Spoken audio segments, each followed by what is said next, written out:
أعوذ بالله من الشيطان الرجيم. بسم الله الرحمن الرحيم. ألم تر كيف فعل ربك بأصحاب الفيل؟ ألم يجعل كيدهم في تضليل وأرسل عليهم طيرا أبابيل ترميهم بحجارة من سجيل فجعلهم كعصف مأكول. صدق اللہ العظیم۔ یہ سورہ فیل ہے اور اس میں آپ دیکھ سکتے ہیں کہ مکیہ لکھا ہوا ہے۔ تو میں نے جیسا کہ عرض کیا ہے کہ مکیہ ان صورتوں پہ لکھا جاتا ہے جو نبی کریم صلی اللہ علیہ وسلم کی مدینہ منورہ کی طرف ہجرت سے پہلے پہلے نازل ہوئی۔ تو اس وجہ سے اس کا مطلب یہ ہوا کہ یہ صورت ہجرت سے پہلے کی ہے، اس وجہ سے اس کے اوپر مکیہ لکھا ہوا ہے۔ یہ جو صورت نازل ہوئی ہے، اس صورت کے اندر ایک خاص واقعے کا ذکر ہے اور اللہ تعالیٰ نے اپنی قدرت کا اظہار فرمایا ہے، اور اس واقعے کے ذریعے تمام لوگوں کو، قیامت تک کے آنے والوں کو یہ پیغام دیا ہے کہ اللہ تعالیٰ بہت قدرت والے ہیں اور اللہ تعالیٰ جو چاہیں اس پر قادر ہیں اور جو چاہیں وہ کر سکتے ہیں۔ اور اس کا واقعہ، یہ جو واقعہ پیش آیا، یہ نبی کریم صلی اللہ علیہ وسلم کی ولادت مبارکہ کے سال پیش آیا، یعنی جس سال نبی کریم صلی اللہ علیہ وسلم کی ولادت ہوئی ہے اسی سال یہ واقعہ پیش آیا۔ اور اس واقعے کی تفصیل یہ ہے کہ میں مختصراً عرض کر دیتا ہوں، ویسے اکثر حضرات نے سنا ہوا ہوگا۔ وہ تفصیل اس کی یہ ہے کہ ابرہہ جو کہ یمن کا بادشاہ تھا، اور یہ حبشہ کے بادشاہ کی طرف سے اس کو یمن کا بادشاہ اور حاکم بنایا گیا تھا، اور اس نے جو ہے یہ عیسائی مذہب کا تھا، نصرانی تھا یہ، اور حضرت عیسیٰ علیہ السلام کو مانتا تھا۔ اس نے ملک یمن میں ایک شاندار کنیسہ بنایا، اور کنیسہ اس جگہ کو کہا جاتا ہے جس کے اندر عیسائی لوگ جا کے عبادت کرتے ہیں، اپنے طریقے سے، جو بھی وہ جس کو صحیح سمجھتے ہیں وہ عبادت کرتے ہیں اس طریقے سے۔ تو اس جگہ کو کنیسہ کہا جاتا ہے، جیسے ہمارے یہاں مساجد ہوتی ہیں، مسجد ہوتی ہے، اس طرح ان کا کنیسہ ہوتا ہے۔ تو اس نے ایک بہت ہی شاندار کنیسہ بنایا اور لوگوں سے یہ کہا کہ بھائی تم جو ہے وہ اتنی دور جاتے ہو، مکہ جاتے ہو اور وہاں جا کے خانہ کعبہ کا طواف کرتے ہو، تو یہ میں نے تمہارے لیے یہیں پہ بنوا دی ہے عمارت۔ اب تم لوگ ایسا کرو کہ وہاں جانے کے بجائے یہیں پہ تم طواف کر لیا کرو، یہیں پہ اپنی عبادات کر لیا کرو۔ تو اس زمانے میں بھی خانہ کعبہ کا بہت ہی زیادہ احترام سب کے سب لوگوں کے دلوں میں تھا، اور خانہ کعبہ کو اللہ تعالیٰ کا گھر سمجھا جاتا تھا، بیت اللہ جیسے آج بھی کہا جاتا ہے کہ بیت اللہ اللہ تعالیٰ کا گھر، تو اس زمانے میں بھی یہی سمجھا جاتا تھا اور اس کی بہت ہی زیادہ تعظیم کی جاتی تھی۔ تو جب لوگوں نے یہ دیکھا اور سنا کہ اس نے ایسا ایک گھر بنایا ہے تو لوگوں کو بہت ناگوار گزرا، اور کہتے ہیں کہ رات کے وقت میں کسی شخص نے اس کنیسہ کے اندر جا کے کوئی گندگی وہاں پہ پھیلا دی، اور کچھ حضرات نے یہ بھی فرمایا ہے کہ وہاں پہ ایک قافلہ آ کے ٹھہرا اس عمارت کے قریب میں، اور ان لوگوں نے اپنے کھانے پینے کے لیے یا کسی بھی ضرورت کے لیے آگ جلائی، تو وہ آگ جو ہے وہ بھڑک اٹھی اور وہ پھیل گئی، اور اس کی وجہ سے اس کنیسہ کو اور اس عمارت کو نقصان ہوا۔ تو جب یہ ابرہہ کو پتہ چلا جس نے یہ عمارت بنوائی تھی، تو اس کو بہت غصہ آیا، اور اس نے یہ کہا کہ یہ ان لوگوں نے خانہ کعبہ کی وجہ سے اس عمارت کے ساتھ یہ سلوک کیا ہے، کیونکہ میں نے خانہ کعبہ جانے سے منع کر دیا تھا ان لوگوں کو، اور خانہ کعبہ کے مقابلے میں یہ عمارت بنوائی تھی، اس وجہ سے انہوں نے اس کے ساتھ ایسا سلوک کیا ہے، اس وجہ سے میں اب خانہ کعبہ کو نعوذ باللہ میں بالکل مسمار کر دوں گا اور اس کو ڈھا دوں گا۔ تو اس نے یہ ارادہ کر لیا۔ تو وہاں سے اس نے اپنے بادشاہ کو خط لکھا جو حبشہ کا بادشاہ تھا، اور اس کو بتایا کہ میں ایسا ایسا کرنا چاہ رہا ہوں۔ تو حبشہ کے بادشاہ نے اپنے ہاتھی جو ہیں وہ اس کے پاس بھیج دیے، اور ایک بہت ہی بڑا ہاتھی تھا جس کا نام محمود تھا۔ کہ پرانے زمانے میں، اور اب بھی ایسا ہے کہ جانوروں کے بھی نام رکھے جاتے تھے اور اب بھی رکھے جاتے ہیں، تو اس کا نام محمود تھا ہاتھی کا۔ وہ بہت بڑا ہاتھی تھا اور اس جیسا کوئی اور ہاتھی اس علاقے میں نہیں تھا۔ تو اس نے بھیج دیا کہ یہ ہاتھیوں کو لے جاؤ اور ان کے ذریعے نعوذ باللہ خانہ کعبہ کو مسمار کر دو اور گرا دو اس کو۔ تو یہ یہاں سے چلا۔ تو پھر اس میں لمبی تفصیل ہے، سفر میں بہت سے واقعات اس کے پیش آئے۔ عرب نے یہ کوشش کی کہ ہم جو ہیں وہ اس کا مقابلہ کریں اور اس کو خانہ کعبہ تک نہ پہنچنے دیں۔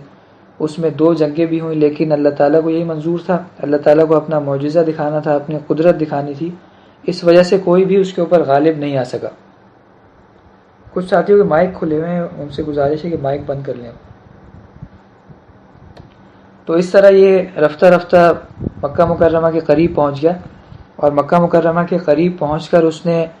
حضرت عبد المطلب جو نبی کریم صلی اللہ علیہ وسلم کے دادا تھے، ان کے اونٹ وہاں پہ کچھ چر رہے تھے، گھاس واس کھا رہے تھے، تو ان اونٹوں کو جو ہے وہ اپنے قبضے میں لے لیا، اور وہاں پہ پھر مکہ مکرمہ کے قریب پہنچ گیا وہ۔ تو جب یہ مکہ والوں کو یہ خبر ہوئی تو حضرت عبد المطلب نے سب مکہ والوں کو جمع کیا اور ان کو تسلی دی کہ یہ اللہ تعالیٰ کا گھر ہے اور وہی اس کی حفاظت فرمائیں گے، ہمیں بالکل پریشان ہونے کی کوئی ضرورت نہیں۔ اس کے بعد یہ سب کے سب ایک وفد کی صورت میں ابرہہ کے پاس گئے، اور ابرہہ نے جب حضرت عبد المطلب کو دیکھا تو حضرت عبد المطلب جو تھے بہت ہی خوبصورت تھے اور بہت ہی زیادہ وجیح تھے، یعنی ان کا قد بھی اچھا خاصا تھا اور دیکھنے میں بڑے اچھے لگتے تھے۔ تو وہ جب ان کو دیکھا تو تعظیماً اٹھ کے کھڑا ہو گیا اور اپنے تخت سے نیچے اتر کے بیٹھ گیا اور اپنے ساتھ ان کو بٹھایا، اور ان سے یہ پوچھا کہ آپ کس مقصد سے حاضر ہوئے ہیں؟ تو انہوں نے کہا کہ بھائی میں اس وجہ سے حاضر ہوا ہوں کہ میرے جو اونٹ تم نے پکڑے ہیں نا وہ مجھے واپس دے دو، تو اس لیے میں آیا ہوں یہاں پہ۔ تو ابرہہ نے کہا کہ میں تو آپ کو بہت زیادہ عقل مند خیال کر رہا تھا، اور میں آپ کے خانہ کعبہ کو ڈھانے کے لیے آیا ہوں اتنی دور سے، تو بجائے اس موضوع پر مجھ سے بات کرنے کے اور مجھ سے درخواست کرنے کے کہ خانہ کعبہ کو آپ نقصان نہ پہنچائیں، آپ کو اپنے اونٹوں کی فکر ہے، خانہ کعبہ کی فکر نہیں ہے۔ تو حضرت عبد المطلب نے اس موقع پہ یہ فرمایا کہ دیکھو اونٹ جو ہے نا وہ میرے ہیں، اس وجہ سے مجھے ان کی فکر ہے، اور خانہ کعبہ جو ہے وہ اللہ تعالیٰ کا گھر ہے، تو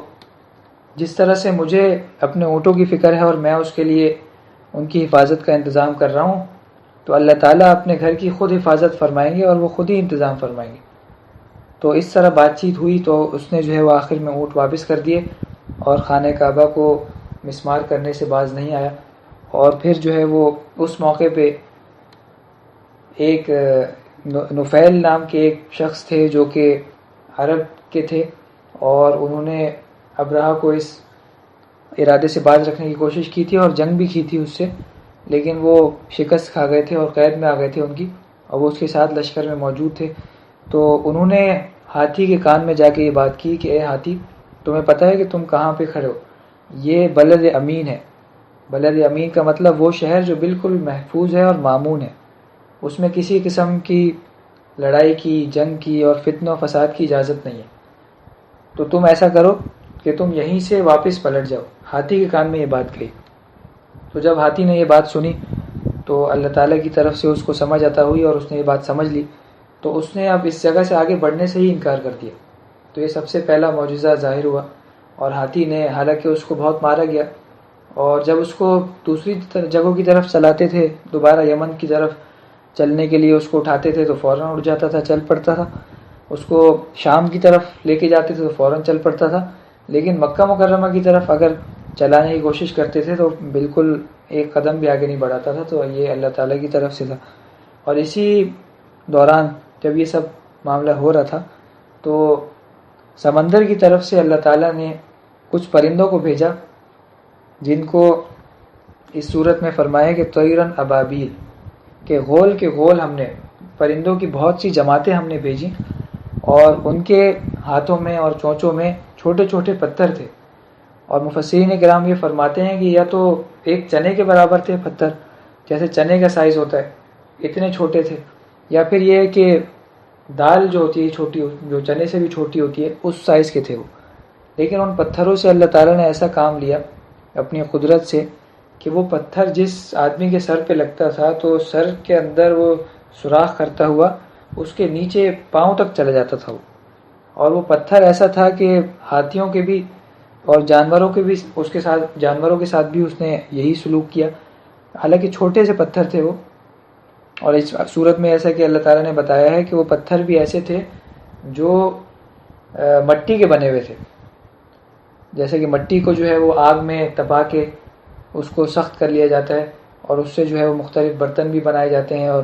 اس طرح کے بنے ہوئے پتھر تھے چھوٹے چھوٹے۔ لیکن اللہ تعالیٰ نے اپنی قدرت سے یہ بات ظاہر فرمائی کہ ان چھوٹے چھوٹے پتھروں سے ہی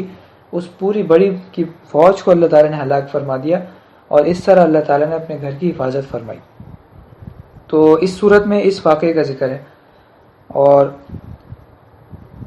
یہ اب ہم اس کا ترجمہ پڑھ لیتے ہیں تاکہ یہ جو ہم نے قصہ پڑھا ہے یہ ہمیں اس میں سمجھ میں بھی آ جائے، اور اس صورت کا ترجمہ بھی ہمیں اچھی طرح ذہن نشین ہو جائے۔ بسم اللہ الرحمن الرحیم۔ الم تر کیف فعل ربک باصحاب الفیل، کیا آپ کو نہیں معلوم کہ آپ کے رب نے ہاتھی والوں کے ساتھ کیسا معاملہ کیا؟ الم تر، کیا آپ کو نہیں معلوم، کیف فعل ربک باصحاب الفیل، کہ آپ کے رب نے ہاتھی والوں کے ساتھ کیسا معاملہ کیا؟ الم یجعل کیدہم فی تضلیل، کیا آپ کے رب نے ان کی ساری چالیں ناکام نہیں کر دی؟ الم یجعل کیدہم فی تضلیل، کیا آپ کے رب نے ان کی ساری چالیں ناکام نہیں کر دی؟ وَأَرْسَلَ عَلَيْهِمْ طَيْرًا أَبَابِيلَ، اور آپ کے رب نے ان ہاتھی والوں پر غول کے غول پرندے چھوڑ دیے۔ غول کے غول کا مطلب جماعت در جماعت، یعنی بہت ساری جماعتیں تھیں ان پرندوں کی۔ وَأَرْسَلَ عَلَيْهِمْ طَيْرًا أَبَابِيلَ، اور آپ کے رب نے ان ہاتھی والوں پر غول کے غول پرندے چھوڑ دیے۔ تَرْمِيهِمْ بِحِجَارَةٍ مِّن سِجِّيلٍ، جو ان ہاتھی والوں کو مٹی کے پتھروں سے مار رہے تھے۔ ترمیہم بحجارۃ من سجیل، جو پرندے ان ہاتھی والوں کو مٹی کے پتھروں سے مار رہے تھے۔ فجعلہم کعصف مأکول، چنانچہ آپ کے رب نے ان ہاتھی والوں کو ایسا کر دیا جیسے کھایا ہوا بھوسا۔ فجعلہم کعصف مأکول، چنانچہ آپ کے رب نے ان ہاتھی والوں کو ایسا کر دیا جیسے کھایا ہوا بھوسا۔ بھوسا وہ ہوتا ہے جو گائیں وغیرہ اور یہ سب ان کی خوراک کے طور پہ، غذا کے طور پہ استعمال ہوتا ہے۔ تو وہ بھوسا تو ویسے ہی بالکل بکھرا ہوا ہوتا ہے، لیکن جب اس کو کوئی گائے یا بھینس وغیرہ چبا بھی لے تو اس کی حالت اور زیادہ خراب ہو جاتی ہے، اور وہ کسی بھی کام کا نہیں رہتا ہے۔ اس طرح اللہ تعالیٰ نے انہیں بالکل بکھیر دیا ان کو اور منتشر کر دیا۔ فجعلہم کعصف مأکول، چنانچہ آپ کے رب نے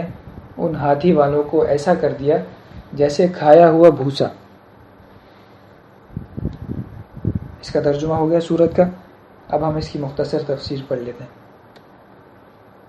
پہلی آیت میں اللہ تعالیٰ نے یہ بیان فرمایا ہے کہ کیا آپ نے نہیں دیکھا، کیا آپ کو نہیں معلوم کہ آپ کے رب نے ہاتھی والوں کے ساتھ کیسا معاملہ کیا؟ تو ہاتھی والوں سے مراد آپ کو اب پتہ چل ہی گیا ہو کہ وہ ابرہہ کا جو لشکر تھا وہ مراد ہے اس سے۔ اصحاب الفیل جو لکھا ہوا ہے اس کا مطلب ہاتھی والے، تو ان سے وہی لشکر مراد ہے جو ابرہہ کا لشکر تھا اور خانہ کعبہ کو نعوذ باللہ گرانے کے لیے آیا تھا۔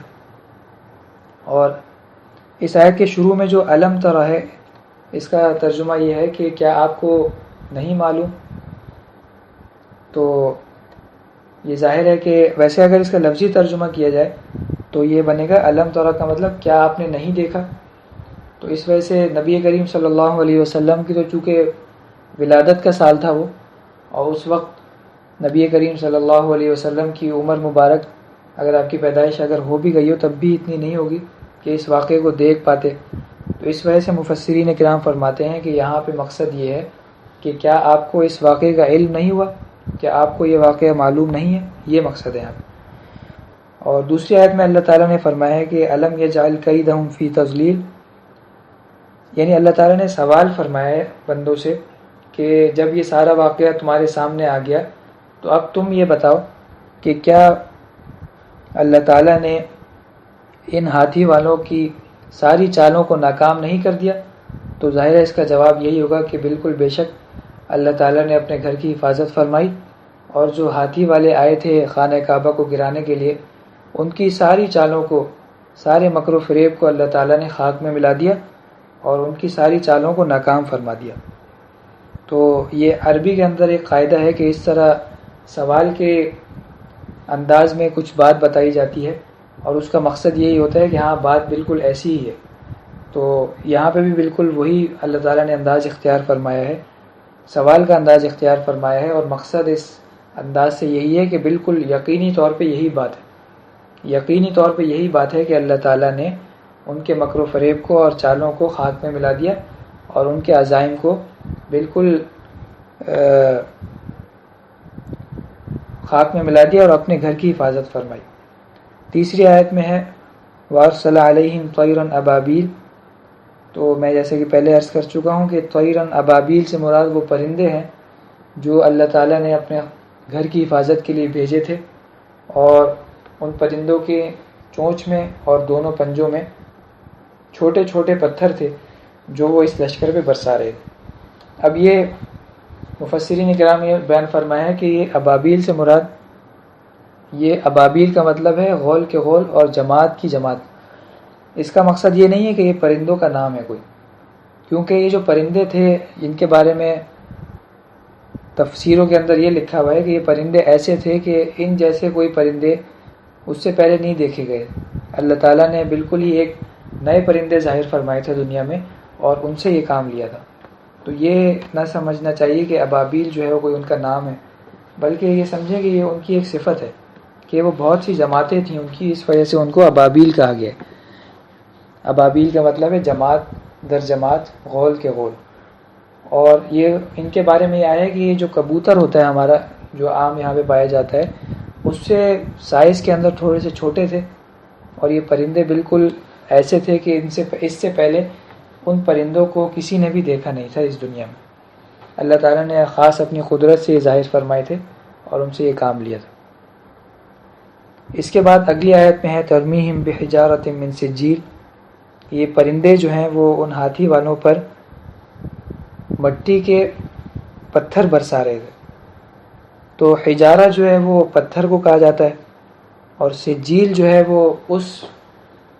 کنکر کو کہا جاتا ہے جو کنکر جو ہے وہ مٹی کو آگ میں تپا کر اور مٹی کو آگ میں دہکا کر تیار کیا جاتا ہے نا،